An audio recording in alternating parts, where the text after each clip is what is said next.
On one side, you have those who swear by a particular strategy because it transformed their lives. On the other side, you have critics who insist that what worked decades ago couldn't possibly work in today's world.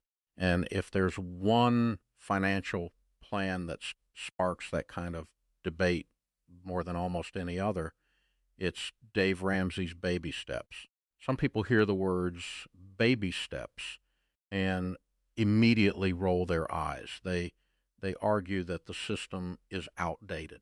They say it was designed for a different economy, a different generation, a different time. They'll tell you housing prices are higher, inflation is worse, interest rates are unpredictable, and the financial landscape has changed dramatically. To be fair, they're not entirely wrong about one thing. The world has changed. But here's what I find fascinating. Human behavior hasn't. People still struggle with debt. People still spend money they don't have. People still feel stressed when bills arrive.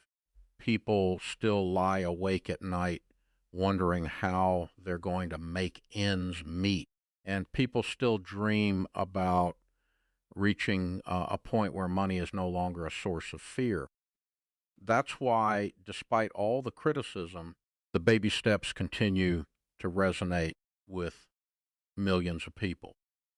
Not because they're complicated, not because they're revolutionary, but because they're simple enough for ordinary people to follow consistently. And consistency, more than brilliance, is usually what creates financial success. Over the years, I've spoken with countless individuals who transformed their finances. Teachers, nurses, mechanics, small business owners, retirees, single parents, families struggling paycheck to paycheck. Most of them didn't succeed because they discovered some secret investing formula. They succeeded because they followed a plan, one step at a time, 1 month at a time, one decision at a time. That's what the baby steps are really about. They're not a shortcut. They're not a get-rich-quick scheme. They're a roadmap. And today, I want to walk through why these 7 steps still matter in 2025 and why their core principles remain just as relevant ever. Let's start with baby step 1. Save $1,000 in a starter emergency fund. Now, this is probably the most criticized step in the entire plan. Whenever this topic comes up, someone inevitably says, $1,000, that's nothing these days. And I understand the concern. A car repair can easily cost more than that. A trip to the emergency room might exceed that amount. Home repairs can run into the thousands. So why start with only $1,000? Because the purpose of this fund isn't to solve every financial problem you'll ever face. It's to create a buffer, a small one, but an important one. Think about the average household living paycheck to paycheck. Many families have no emergency savings whatsoever. If their car breaks down tomorrow, the solution isn't pulling money from savings. It's reaching for a credit card. If the water heater fails, it's another credit card. If a child gets sick, it's another loan. And before long, one emergency turns into years of debt. A starter emergency fund interrupts that cycle. It creates breathing room. It gives you a fighting chance. Most importantly, it provides something many people haven't experienced in years, a financial win. Never underestimate the psychological power of a quick victory. When someone saves their first $1,000, something changes. They begin to believe that progress is possible. They start seeing themselves differently. Instead of being someone who constantly reacts to financial emergencies, they become someone who prepares for them. That shift matters because personal finance is rarely about math alone. It's about behavior. It's about habits. It's about confidence. Yeah. And confidence often begins with small wins. Um, $1,000 may not solve every problem, but it can be enough to prevent a setback from becoming a disaster. And that's exactly why baby step one works. Once you've established that starter emergency fund, you move immediately into baby step two. Pay off all non-mortgage debt. This is where things get serious. For many families, debt has become so normal that they barely question it. Car payments are normal. Credit cards are normal. Student loans are normal. Personal loans are normal.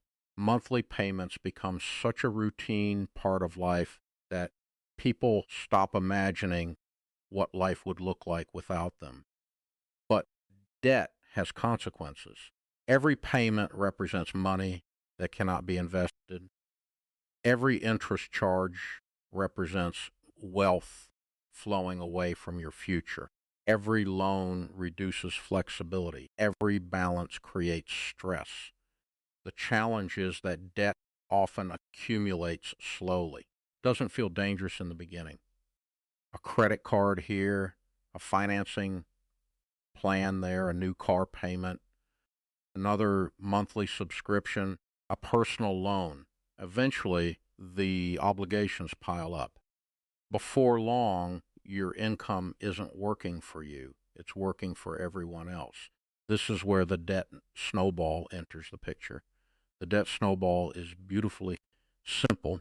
So list your debts from smallest balance to largest balance. Pay minimum payments on everything except the smallest debt. Attack that smallest debt aggressively. Once it's gone, roll that payment into the next debt, then the next, then the next. Critics often point out that mathematically, focusing on interest rates can save more money. And mathematically, they're correct. But here's what decades of behavioral finance have taught us. People aren't calculators. They're human beings. Humans need motivation. Humans need encouragement. Humans need momentum. And momentum can be incredibly powerful. When you eliminate your first debt, you feel progress. When you eliminate your second debt, your confidence grows. By the time you're attacking larger balances, you've built a track record of success. That emotional momentum keeps people moving forward even when the journey becomes difficult. And make no mistake, becoming debt-free is difficult. There will be sacrifices. There will be moments when friends are spending money freely while you're sticking to a budget. There will be moments when progress feels painfully slow, but every debt you eliminate creates a little more freedom. Every payment you remove creates a little more flexibility. Every balance you erase moves you one step closer to financial peace. That's what baby step two is really about. It's not merely eliminating debt, it's reclaiming control. And when the final debt payment is made, something remarkable happens. For the first time in years, maybe even decades, your income belongs primarily to you. That's when you move to baby step three. Build a fully funded emergency fund covering 3 to 6 months of expenses. This is where financial stability begins to feel real. Up until this point, you've been focused largely on defense, protecting yourself, eliminating debt, creating basic safeguards. Now you're strengthening your foundation. A fully funded emergency fund serves a profoundly important purpose. It allows you to navigate life's uncertainties without financial panic because life is uncertain. Jobs disappear, companies downsize, health issues emerge, unexpected expenses happen, economic downturns occur. None of us can predict when challenges will arrive, but we can prepare for them. That's the true purpose of an emergency fund. It's not there because you're expecting disaster. It's there because uncertainty is part of life.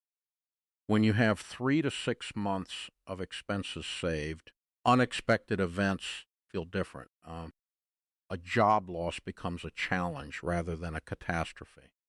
A medical issue becomes manageable. A major repair becomes an inconvenience instead of a crisis. Financial resilience changes how you experience life's inevitable setbacks. Instead of reacting from fear, you respond from a position of strength. And that peace of mind is worth far more than most people realize. For many individuals, reaching this point represents their first experience of genuine financial security. They know bills can be paid. They know emergencies can be handled. They know they're no longer one paycheck away from disaster. That confidence becomes the platform upon which future wealth is built. And that's exactly what happens next. Once you've completed the first 3 baby steps, something important shifts. For years, maybe even decades, your financial life has been focused on survival, paying bills, managing debt, recovering from emergencies, trying to keep your head above water. But now, for perhaps the first time, you're standing on solid ground. You're no longer running from your past. You're finally able to start building your future. That's why baby step 4 is such a pivotal moment. Invest 15% of your household income toward retirement. This is where wealth creation truly begins. And it's also where many people underestimate the extraordinary power of time. When most people think about investing, they focus on money. But the real secret isn't money, it's time. Time is the ingredient that transforms ordinary savings into extraordinary wealth. Consider 2 individuals. One starts investing modest amounts in their 20s. The other waits until their 40s because life feels busy and retirement seems far away. Both work hard, both earn reasonable incomes, both have good intentions. Yet the person who started earlier often ends up dramatically ahead. Why? Because compound growth rewards patience. The money earns returns, those returns earn returns, then those returns earn even more returns year after year, decade after decade, quietly, steadily, almost invisibly at first. Then suddenly, the numbers become astonishing. This is why investing isn't exciting in the beginning, and that's exactly why it works. Most life-changing financial decisions don't feel dramatic when you're making them. They're boring, they're repetitive, they're easy to overlook. Investing consistently month after month isn't exciting dinner party conversation, but 20 or 30 years later, it becomes life-changing. The baby steps recommend investing 15% of your household income. Some people ask, why not invest more? Others ask, why not invest less? Now, the truth is that 15% tends to create a healthy balance. It allows you to prepare for retirement while still pursuing other important goals. You can save for children's education. You can pay off your mortgage. You can enjoy life along the way. Financial planning isn't simply about maximizing every dollar. It's about creating balance. And balance matters because a financial plan only works if you can sustain it. I've seen people become so obsessed with optimization that they lose sight of the bigger picture. They chase the highest returns, the perfect investment strategy, the ideal asset allocation. Meanwhile, they neglect the behaviors that actually matter most: consistency, discipline, patience. Those qualities build wealth far more reliably than finding the next hot investment. And perhaps the most beautiful part of investing is that eventually your money begins working harder than you do. For years, you're the one making deposits. Then one day you realize your investments grew more in a year than you contributed. Later, they may grow more in a month than you save in an entire year. That's when you begin to understand the incredible power of long-term investing. And while baby step 4 continues indefinitely, you don't stop there. You move simultaneously into baby step 5, saving for your children's college education. Now, this step is highly personal. Every family approaches it differently. Some parents fully fund college. Others contribute partially. Some decide not to contribute at all. There isn't a universal right answer. What matters is intentionality. One reason I appreciate the order of the baby steps is that retirement comes before college savings. That may sound surprising to some parents. After all, most of us would do almost anything to help our children. But there's a practical reality here. Your children can borrow money for college. You cannot borrow money for retirement. As much as parents love their children, sacrificing retirement security can create long-term problems for everyone involved. Financial independence later in life protects not only you, but your family as well. Once your retirement savings are on track, then it becomes appropriate to help fund educational goals. And there is something profoundly meaningful about helping the next generation start life with fewer financial burdens. Student loan debt has shaped the lives of millions of young adults. It influences career choices, housing decisions, family planning, entrepreneurship, financial freedom. Reducing that burden, even partially, can be an incredible gift. Of course, college isn't the only path to success. Trade schools, certifications, apprenticeships, entrepreneurship. There are many roads that lead to fulfilling careers. The broader goal is simply creating opportunities, helping your children begin adulthood with options instead of limitations. And that brings us naturally to baby step 6, pay off your mortgage early. This may be the most controversial step in today's financial environment. Whenever the topic comes up, someone inevitably argues that paying off a low-interest mortgage isn't the mathematically optimal decision. And depending on market conditions, that argument may have merit. But here's something worth considering. Financial decisions are not made on spreadsheets alone. They're made in real lives by real people with real emotions, real uncertainties, real priorities. A paid-off home offers something that cannot be measured solely by percentages and calculations. It offers freedom. Imagine waking up every morning knowing nobody owns a claim on your home. Imagine never worrying about making another mortgage payment.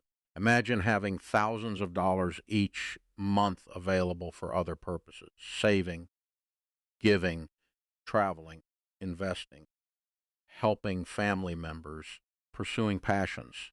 That freedom creates opportunities, and opportunities create possibilities. I've spoken with retirees who describe paying off their mortgage as one of the most satisfying financial accomplishments of their lives. Not because it made them rich overnight, but because it removed a burden they'd carried for decades. There's something deeply comforting about knowing the roof over your head truly belongs to you, especially during uncertain times. Economic downturns, market volatility, unexpected life changes. A paid off home becomes an anchor of stability. It doesn't mean you'll never face challenges, but it significantly reduces financial vulnerability. And that's valuable, far more valuable than many people realize until they've experienced it themselves. Some people choose not to pay off their mortgage early. That's their decision. Personal finance remains personal. But for those who do pursue this goal, the emotional rewards often exceed the financial calculations because freedom has value, security has value, peace of mind has value. And eventually, after years of disciplined saving, investing, and paying down debt, something extraordinary happens. You arrive at baby step 7, live and give like no one else. This is the destination, not because the journey ends, but because the purpose becomes larger than money itself. For many people, financial goals begin with numbers: a debt balance, a savings target, a retirement account, a mortgage payoff date. But eventually, money becomes less about accumulation and more about impact. What, what can you do with it? Who can you help? What difference can you make? The most inspiring stories I've encountered aren't necessarily about the largest investment accounts. They're about generosity. I've met retirees who quietly fund scholarships, families who support charitable causes, grandparents who help grandchildren launch businesses, individuals who provide financial assistance to friends during difficult seasons, people who use money as a tool for service. That's the heart of baby step 7. Not endless consumption, not endless accumulation, contribution. When financial stress disappears, your attention shifts outward. You become more aware of opportunities to help others, more capable of responding to needs, more willing to be generous. And generosity is one of the most rewarding uses of wealth. Research consistently shows that giving often increases happiness more than spending on ourselves. Perhaps that's because generosity reminds us that money was never the goal. Money is a tool, a resource, a means to create choices, a means to create impact, a means to improve lives, including your own. Baby step 7 looks different for everyone. For one person, it may mean retiring early and spending more time with family. For another, it may mean traveling the world.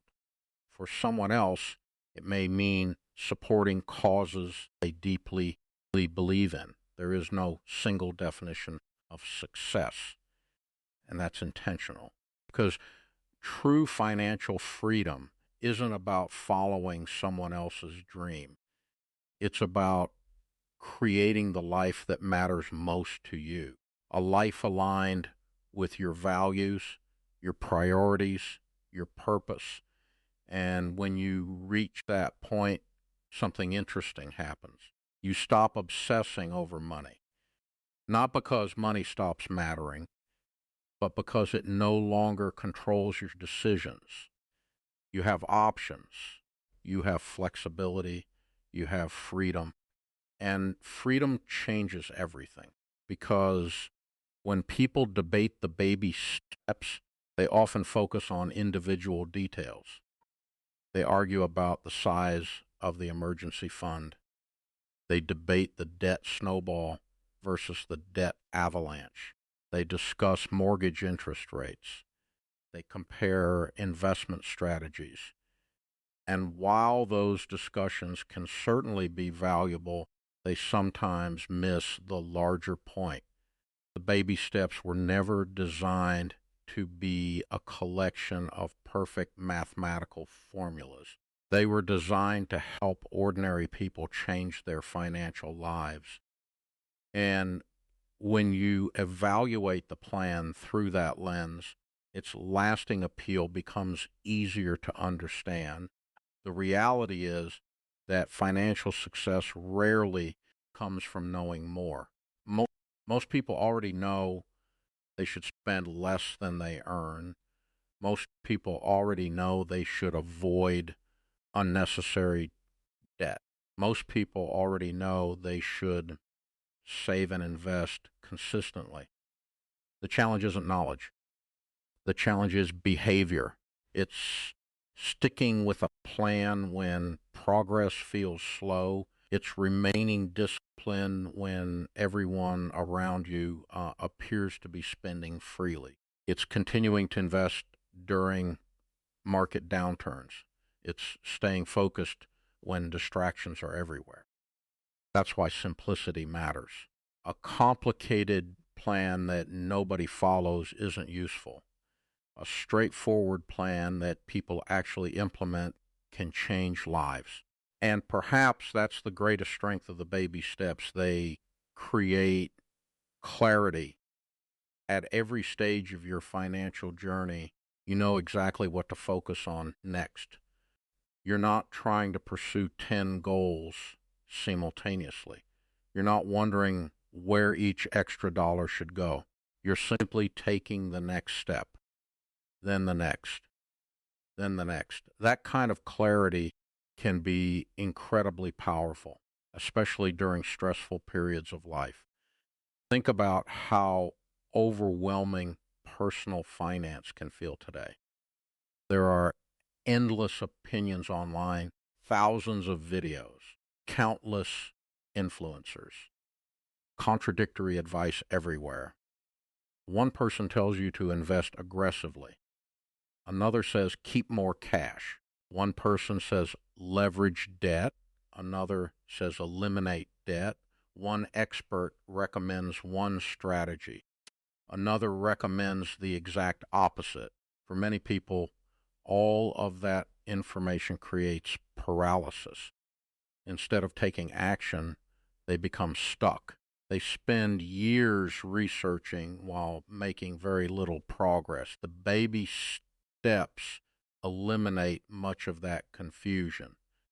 They answer a simple question: what should I do next? And sometimes having a clear answer matters more than having a perfect answer. I've often noticed that the most financially successful people aren't necessarily the smartest people in the room. They're the most consistent.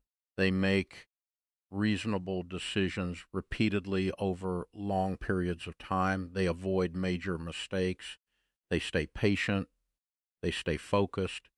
And eventually, time rewards their discipline. That's exactly what the baby steps encourage: consistency over complexity, action over analysis, progress over perfection. And perhaps that's why the plan continues to resonate decades after it was first introduced, because human nature hasn't changed. We still need structure. We still need encouragement. We still need accountability. We still need a roadmap. The economic environment may evolve. Technology may change. Investment products may become more sophisticated. But the fundamental principles of building wealth remain remarkably stable. Spend less than you earn. Avoid unnecessary debt. Save consistently. Invest patiently. Live below your means. Be generous. Those ideas aren't tied to a particular decade. They're timeless, and that's why they continue to work. Now, does that mean every single person should follow the baby steps exactly as written? Not necessarily. Personal finance is personal. Every family has unique circumstances, different priorities, different goals, different risk tolerances. There is room for thoughtful adjustments. There is room for individual judgment. There is room for flexibility, but flexibility works best when it's built upon a strong foundation. And that's what the baby steps provide. A foundation, a framework, a starting point, a proven path that millions of people have used to create financial stability and long-term wealth. One of the most inspiring lessons I've learned from studying successful savers and investors is that wealth creation is rarely dramatic. It doesn't happen overnight. It doesn't happen because of a lucky stock pick. It doesn't happen because of a viral social media trend. More often, it happens quietly, almost invisibly.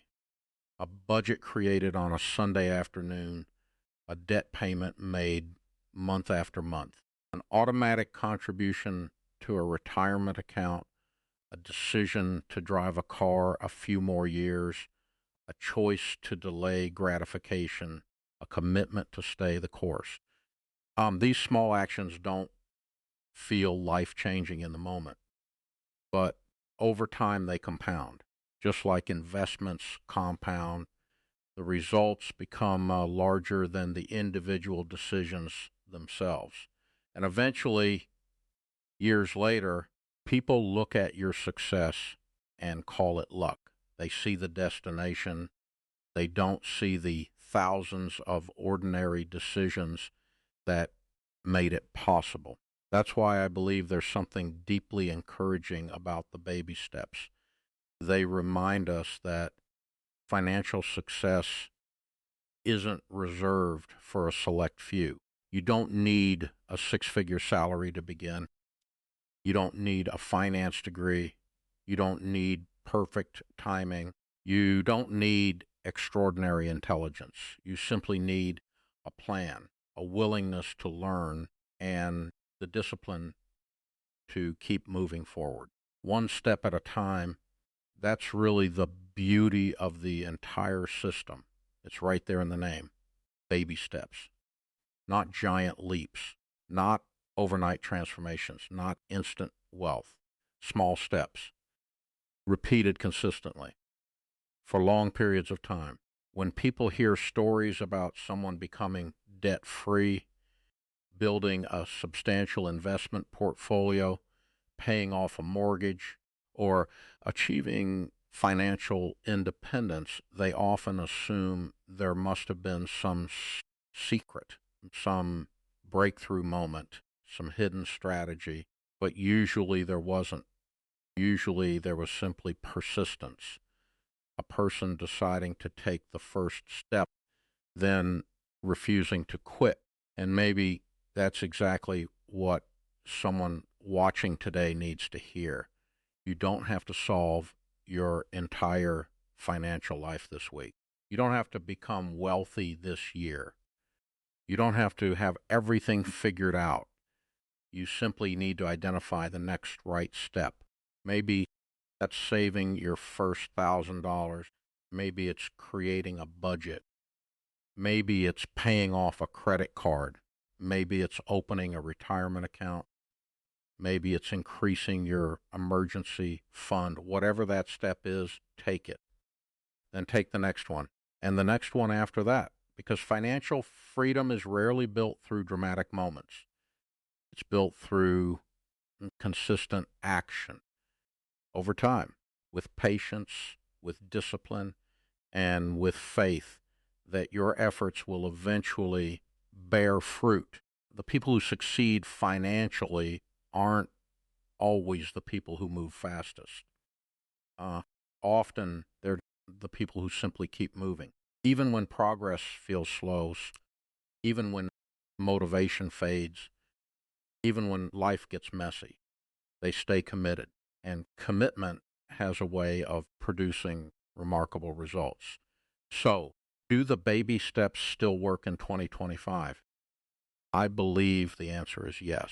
Not because they're perfect, not because they're the only path, but because they address something deeper than economics.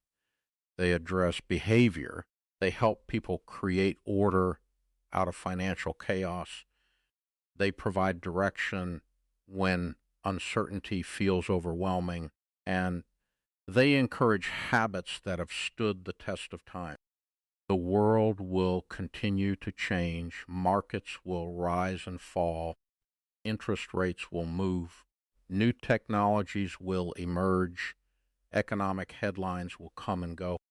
But common sense financial principles remain surprisingly durable. Spend less than you earn, save for emergencies, avoid unnecessary debt, invest for the future, protect your family, live generously. Those principles worked 30 years ago. They work today, and I suspect they'll continue working for generations to come. Because at the end of the day, wealth isn't really about money. It's about freedom. The freedom to make choices, the freedom to help others, the freedom to spend your time in meaningful ways, the freedom to worry less and live more. And if a simple set of 7 baby steps can help people move closer to that kind of freedom, then perhaps that's exactly why the plan continues to endure. Not because it's trendy, not because it's perfect, but because it helps real people build real lives, one step at a time.